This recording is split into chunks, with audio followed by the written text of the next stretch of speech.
Abraham kwa niaba ya wachezaji wenzake kuzungumza nasi kuteleza maandalizi ya upande wa wachezaji kuelekea mchezo huo dhidi ya JKT Tanzania.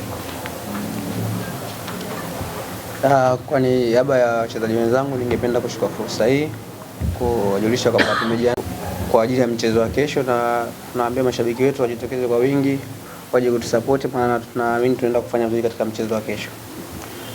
Sawa, nikaribishe maswali matatu kwa mchezaji.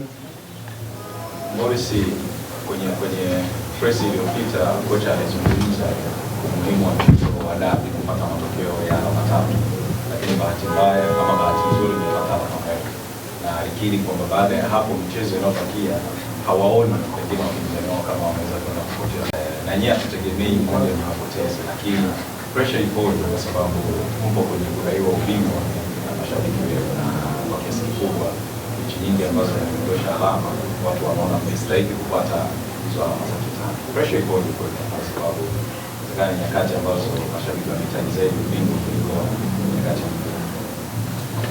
kwanza kabisa tunatambua ni kwa kiasi gani mashabiki wanahitaji ubingwa na sisi pia kwa kiasi gani tunahitaji ubingwa, lakini kuna game nyingi bado zipo za kucheza.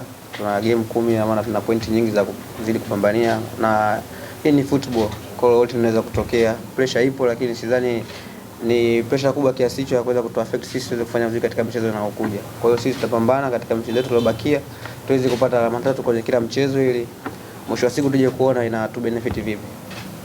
Sawa, swali la pili kwa mchezaji. JKT Tanzania ni muhimu kiasi gani kwa nyinyi kama wachezaji kuelekea kwenye mbio za ubingwa za ligi kuu ya NBC msimu wa 2025-2026?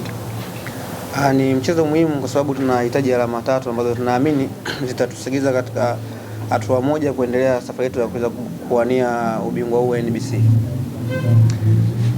Ujumbe wote kwa mashabiki wa Simba mchezo wenu nyumbani dhidi ya JKT Tanzania? Ujumbe wangu kwao kwamba tunawashukuru kwa kuwa wameweza kuwa nyuma yetu, wameweza kutusupport kwa kiasi kikubwa, lakini pia tunawaomba wasioke waendelee kutusupport, wajitokeze kwa wingi katika mchezo wa kesho waweze kutupa nguvu. Asante sana na niwatakie kila la heri kuelekea mchezo wenu wa kesho. Asante.